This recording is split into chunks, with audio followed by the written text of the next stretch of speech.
Okay, we are back. I'll bring you up to date. Update us on the great gas grab. Well, a story that I first heard, and I read the paper every day, I first heard from you. Well, it's a little more complicated. We said, I think last week, that the Escambia County had granted the city of Pensacola an exclusive franchise for the whole county. That's not correct. It's a non-exclusive franchise. But here's the gravity of the wrong. You would think that governmental agencies working together would act honorably.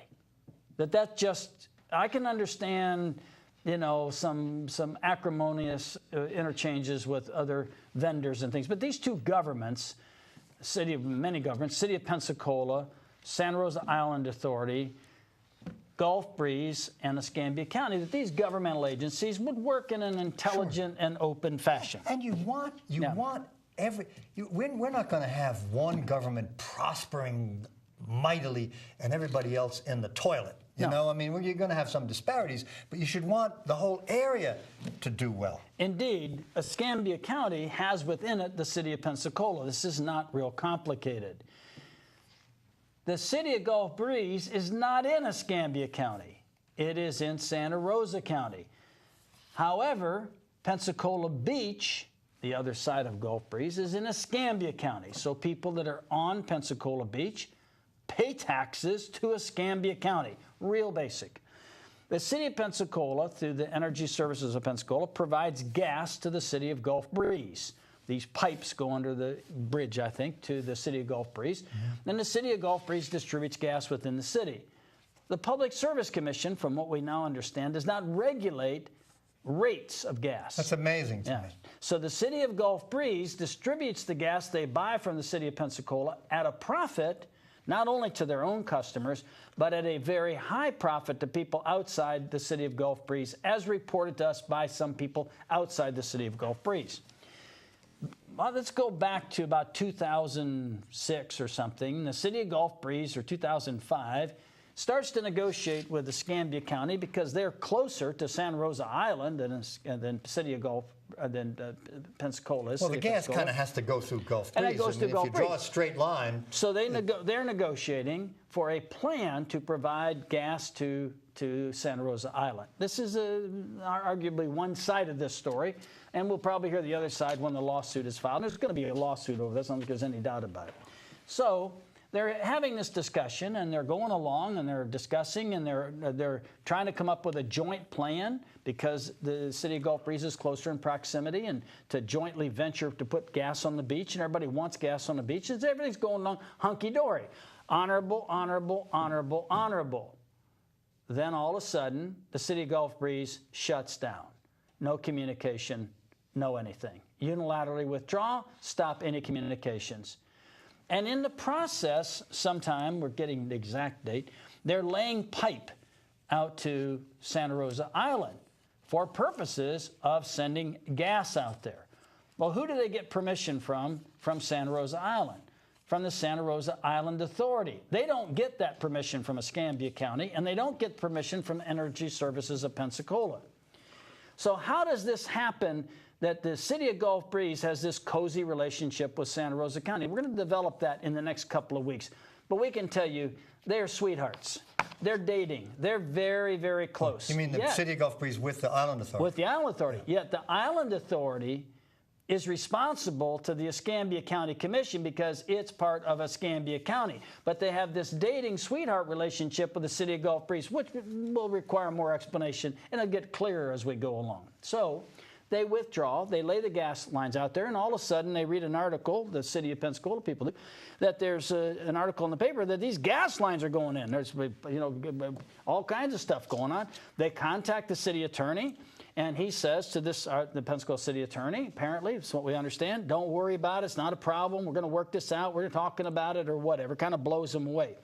Now, in the meantime, as this gas piper is getting laid out there, they go to City of Gulf Breeze, manage to go through the city of Pensacola to meet with the Escambia County commissioners and get a resolution passed way after they lay the pipe.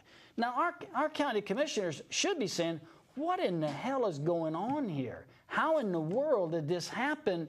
You didn't get our permission to do this. And who in the Santa Rosa Island Authority gave you permission to do this? But no, they passed a resolution, not way back when the pipes are being laid, all the way up to March of 2012.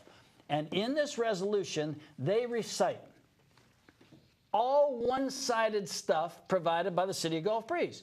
That's the Energy Service Pensacola hasn't provided this gas service to the beach. It's been years. They haven't done it. Repeatedly, they haven't done it. They haven't worked on it. I mean, all these resolutions, okay, that our county commissioners are passing. That then, in March of 12, give a franchise, non-exclusive franchise, but the pipes are already laid out there on the beach, or virtually done on the beach. Now, how does all this unfold? Nobody has said, what happened to honorable discussions among public officials? Why weren't there public meetings? Why wasn't there an open resolution of this? Energy Services of Pensacola apparently did not even know about it. The county commission obviously didn't know about it. They didn't pass a resolution until March of 12. And Energy Services of Pensacola has been selling gas, get this, the City Gulf Breeze, at a discount. Okay? Right. At a discount. Now, here's the final straw.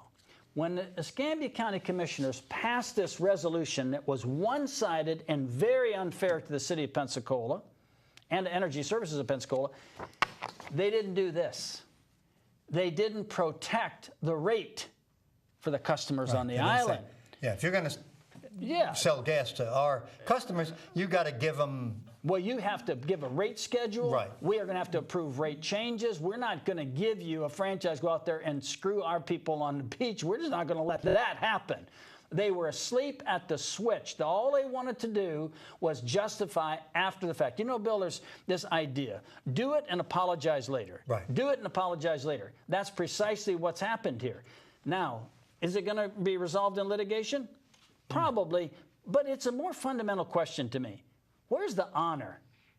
City of Gulf Breeze, where's the honor in what you did? And if you have people that have not acted honorably, why aren't you firing these people and telling them to get out of your city? Because you're creating this ambiance, this appearance of impropriety and inside dealing. Did you pull it off? Yeah, temporarily you pull up. Did you get the county commission, Escambia County, to buy into it?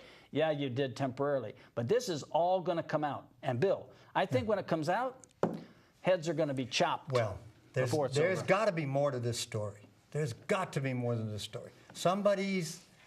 Well, I'm going to talk in the future about this dating relationship between Santa Rosa.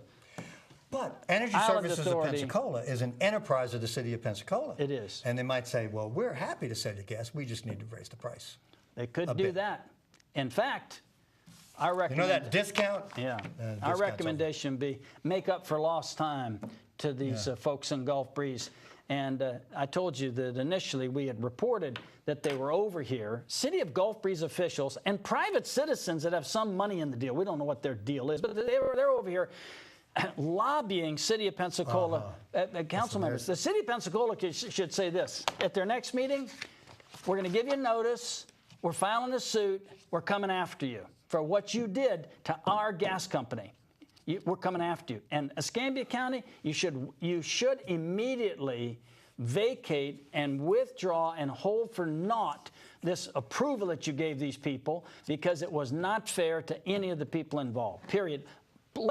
Especially to the citizens of Escambia County. It was a bad deal, Bill, from beginning to end.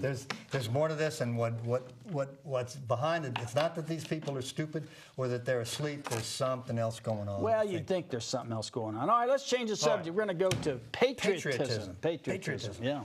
And, you know, you might think if you watch the show that we're anti-patriotic because we're opposed to too much militarism. That's not true. I mean, patriotism is good. At its best, it's something that gets you outside yourself. It's something that reminds you there are things more important than yourself, something worth sacrificing for. I mean, I'll tell you the short story I think I can do is about 30 seconds. When I was in boot camp in the Marine Corps, this is 1957 and 1958, it was a little short on entertainment, and they were pretty cheap about everything. But they had a great band. And every once in a while, this band would come by playing John Phillips. It just creates an emotion, and it's terrific. So we're not opposed to patriotism. It's a great thing. Like our Blue Angels. Yeah. Oh, yeah. Every time you see the Blue Angels, inspiring. It's great. Inspiring. Yeah. But patriotism divorced from sacrifice isn't quite so good. And then I come across something that never dawned on me. That's really kind of terrific. This is a courageous thing. There's a young man named Kalen Fretz. You may have never heard of him. He's running against Jeff Miller for Congress. He's on the ballot. He's on the Libertarian Party. He's running. There's a Democrat, there's Kalen Fretz, and there's Mr. Miller, who I don't think was able to get enough signatures to get the freebie that he wanted. I'm not sure about that. Well, here's what he comes out and says. This is so courageous and so good. He's got this. I'm on his email list, and this came out in an email. I'm sure it's on his website. On June 30th, this is quoting Mr. Fretz, Mr. Miller, Representative Jeff Miller, sent a letter to the Northwest Florida Daily News. And he inserted his own legislative language in House Bill 4310, the National Defense Authorization Act for 2013, explicitly to require the Air Force to keep the Air Armament Center at Eglin over the wishes of USAF staff and planners. Now, you might think, what? Good for us. We need to keep these jobs here. Now, sacrifice would mean, for the good of the country, yes, our whole area could sacrifice. Fretz goes on to say, playing politics with defense is a bad idea.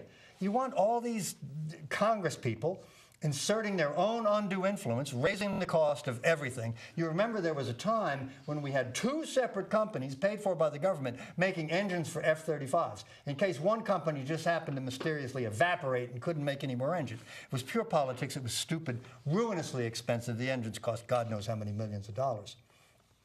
The people who best understand it are the people in the military. Micromanaging will only serve to make the Air Force more costly and less effective when already 43 cents out of every dollar spent by Congress is borrowed. And it's the only behavior most members of Congress understand. It says Eglin is unique. It's a unique place.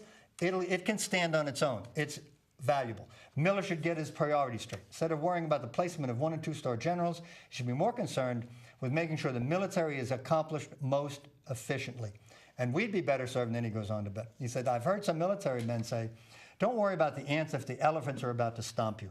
Jeff Miller is micromanaging ants when elephants like debt and constitutional neglect are about to stomp him and all of us. I think we should pay attention to Kalen Fretz. He's got something to say. Good. He's got no name recognition. He's got no favors to pass out. No fat cats are going to be for him because he's not going to do anything for them. The whole libertarian philosophy is we're not doing any favors. We're not going to have favors to pass out. We're not going to have earmarks. We're not going to have fat cats. We're not going to have no-bid contracts. We're not going to have any of that. One day, one of these young guys or young women espousing this kind of fiscal responsibility and common sense is going to upset a sitting congressman. Maybe it could happen here.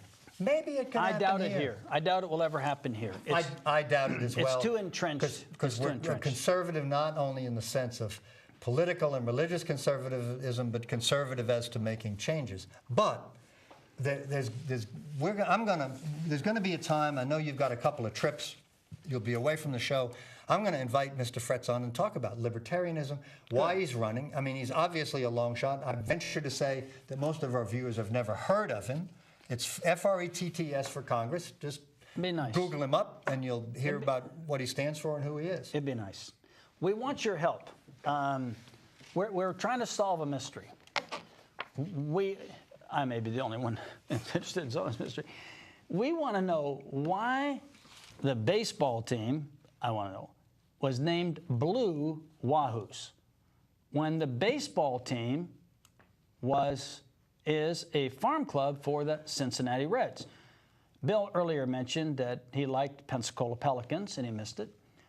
I think redfish or red snapper or something that's related to this area might have been higher on the list. And we don't understand it, truly. It's a very odd name. I mean, it's nice to be in favor of the baseball team, but I'd be interested if anybody has any inside track on this. Why was this baseball team named Blue Wahoos? What do you think that was about? And who came up with it? And why did it win out? So if you know, We'd be interested in Maybe you it's an telling us. unusual name that just sticks in your imagination. It may. It could be as simple as that. But it might be. Sometimes they let people vote on names. Yeah, but this was didn't not. happen. This was not a vote. Not one of those. But sometimes there's a reason behind a name that makes sense, and you say, "Oh, well, now I get it. Yeah. I didn't understand that. I just was completely misinformed. I didn't get it. Thank you for telling me. I'm hoping somebody will offer that." Well, they make a lot of announcements at the baseball games. Well, they won't I'm a announce that. devotee of the Blue Wahoos. They won't. And by the way, for you people at Port Royal, this is a nice condominium complex that's next to the baseball stadium. We have no hope for you for the Saturday night explosions and rockets and stuff, which apparently is quite disturbing to the residents, and they're not quite as keen about the baseball park as some Pretty other hard people. to shoot off fireworks without making noise. Why And do if you you have make to noise, somebody's going Why to do be you have to offended. have fireworks at a baseball game if, as you said, it's an exciting game? Ha! Got you on that one. Well, every Saturday night they have fireworks, and the fireworks are good because it's enjoyable. It adds to the experience. It adds the experience. It's because the games are boring. Baseball is boring. The baseball bores some people. Go out there on a Saturday night. The place is full of fans. They're all having a good time. I think it's great. And It's a great experience. And all cheap. all you do is, when you watch a baseball game, is all the promotions and other stuff is all that's going okay. on, right? And the explosions, right? Yeah. Because the game is basically boring. Okay, that's it for this week Within Reason.